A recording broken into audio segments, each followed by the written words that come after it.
হয় আজি বহাগৰ প্ৰথমটো দিন আৰু এই মুহূৰ্তত মই বঙাইগাঁও আৰক্ষী চকীত উপস্থিত আছোঁ। মোৰ সৈতে আয়ুষ আছে আৰু এটা ধুনীয়া পৰিৱেশৰ ইয়াত সূচনা হৈছে। আমি দৃশ্য দেখুৱাব বিচাৰিছোঁ। সদায় ব্যস্ত থকা আৰক্ষীসকল আজিৰ দিনটোত তেখেতসকল অকণমান ব্যতিক্ৰম ৰূপত তেখেতসকলক দেখিবলৈ পোৱা গৈছে। আমি দৃশ্য দেখুৱাইছোঁ এয়া অসমীয়া জাতিৰ এয়া আয়ুস ৰেখা বহাগ আৰু বহাগ অহাৰ লগে লগে সকলো অসমীয়াই এক প্ৰকাৰ তেখেতসকলৰ যি দায়িত্ববোধ সেয়া তেখেতসকলক দেখিবলৈ পোৱা যায়। আমি দৃশ্য দেখুৱাইছোঁ আৰু বিধে বিধে খাদ্য ইয়াৰ উপকৰণ আছে। আমি দেখুৱাইছোঁ দৃশ্য আয়ুষে যদি দেখুৱাই ইয়াত দেখিবলৈ পাইছে দৈৰ দৃশ্য, চিৰাৰ দৃশ্য, পিঠা আছে ইয়াত পিঠা আমি দেখিছোঁ আৰু এই ধৰণে লাড়ু ইয়াত দেখিবলৈ পোৱা গৈছে, গুড় দেখিবলৈ পোৱা গৈছে। মুঠৰ ওপৰত সদাব্যস্ত আৰক্ষীসকল আজিৰ দিনটোত তেখেতসকল অকণমান ব্যতিক্ৰম আৰু এই মুহূৰ্তত আমি দৃশ্য আমি দেখুৱাব বিচাৰিছোঁ। ফটো ছেশ্যন ইয়াত আৰম্ভ হৈছে, অৰ্থাৎ আজি ব্যস্ততাৰ পৰা আঁতৰি পেলাই এই ধৰণে আৰক্ষীসকল দেখিবলৈ পোৱা গৈছে। জিলা আয়ুক্তক আমি দেখিছোঁ, আৰক্ষীক আমি দেখিছোঁ, অকণমান জ্যেষ্ঠ আৰক্ষী অধীক্ষকগৰাকী আছে, আমি তেওঁৰ পৰা জানিবলৈ যত্ন কৰিছোঁ। আপোনাক স্বাগতম জনাইছোঁ। আৰু আজি বহাগৰ প্ৰথমটো দিন, এক প্ৰকাৰ অসমীয়া জাতিৰ আয়ুস ৰেখা বহাগ, আৰু এই বহাগত আমি দেখিছোঁ যে আপোনালোকো আজিৰ দিনটোত বহাগ বিহু উদযাপন কৰিছে। কি ক'ব অসমবাসী ৰাইজক? নাই, আমি চাওক এতিয়া নিৰ্বাচন শেষ হ'ল, তাৰপিছতে আজি প্ৰথম বহাগ।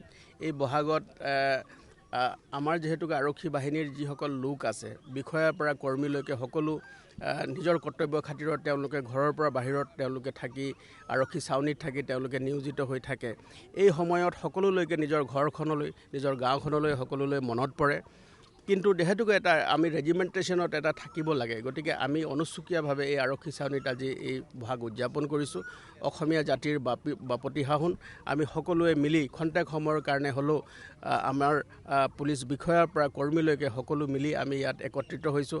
আমাৰ মাজত মাননীয় DIG ছাৰ আছে, আমাৰ মাজত মাননীয় DC ছাৰ আছে, আৰু সকলোৱে মিলি আমি এই খন্তেক সময়ৰ কাৰণে হ'লেও আমি ব্যস্ততাৰ মাজত এই বহাগক আমি আদৰণি জনাইছোঁ। আৰু আপোনাৰ মাধ্যমৰ জৰিয়তে আমি সকলোকে জনাব বিচাৰিছোঁ যে সঁচা অৰ্থত সকলোৰ মনলৈ বহাগ আহক, তাকে আমি কামনা কৰিছোঁ আৰু সকলোলৈকে আমি আন্তৰিক শুভকামনা জ্ঞাপন কৰিছোঁ। জ্যেষ্ঠ আৰক্ষী অধীক্ষক বঙাইগাঁও জিলা আয়ুক্তগৰাকীক আমি দেখিছোঁ, আপোনাক স্বাগতম জনাইছোঁ। আৰু কি ক'ব বহাগ বিহু অসমীয়া জাতিৰ এয়া আয়ুস ৰেখা বাপতি সাহোন বিহুক লৈ পেলাই আজিৰ দিনটোত অসমবাসীক কি ক'ব? মই আমাৰ সমূহ বঙাইগাঁওবাসী ৰাইজক ৰঙালী বিহুৰ শুভেচ্ছা জনালোঁ আৰু আশা কৰিম যে এই নতুন বছৰত তেওঁলোকৰ যি মনোবাঞ্ছা আছে পূৰণ হয় আৰু তেওঁলোক জীৱনৰ বাটত আৰু আগুৱাই যায়। Thank U.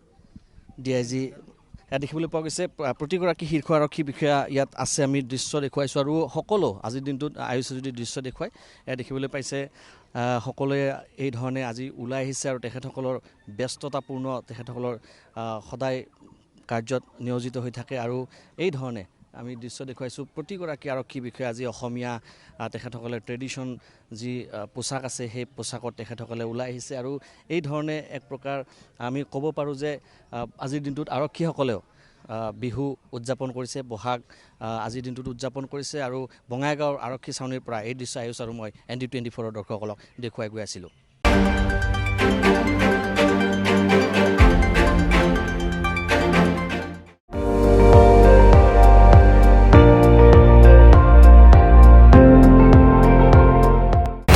আপুনি চাই আছে ND24, সৰ্বশ্ৰেষ্ঠ নহয় সৰ্বোত্তমৰ দৌৰ।